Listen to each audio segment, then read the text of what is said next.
Spotify is today launching support for audiobooks on its streaming service, offering a third type of audio content for its customers beyond music and podcasts. Initially, audiobooks will be made available to U.S. users who will be able to access a selection of some 300,000 plus titles, recommended by Spotify editors. But over time, the company says it plans to expand audiobooks to other markets, grow its selection, and begin to use algorithmic recommendations to suggest books to users, as it does now with its other audio formats. The titles will be discoverable in a new audiobooks hub in the Spotify app and in other areas, including users' curated recommendations, where they can be purchased a la carte. Like other audiobook services, Spotify will offer a set of standard features, including the ability to download titles for offline listening, adjust the playback speed, rate titles, and listen across devices. Unlike other platforms, however, every title is individually priced instead of there being a single, consistent price across all books in the catalog.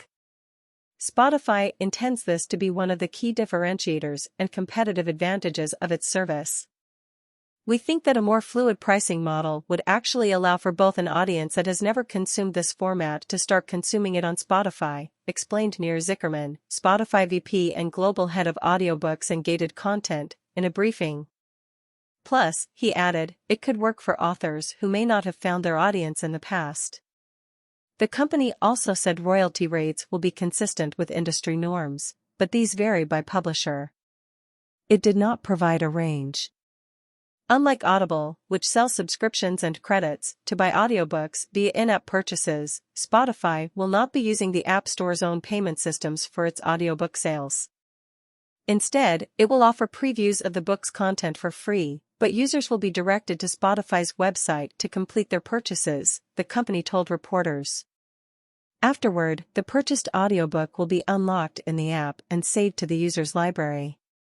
It's worth noting Spotify's ability to avoid in-app purchases on iOS follows a policy change Apple announced back in March, which focused on reader apps, meaning those designed to provide access to digital content like music, books, videos, or magazines.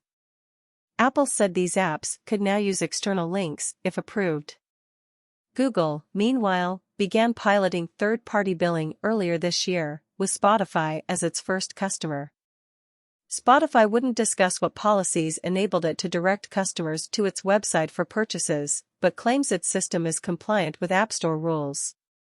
The launch will also capitalize on Spotify's Findaway acquisition with support for Findaway Voices, a self-publishing tool that lets authors publish to various audio platforms at once, including, now, Spotify.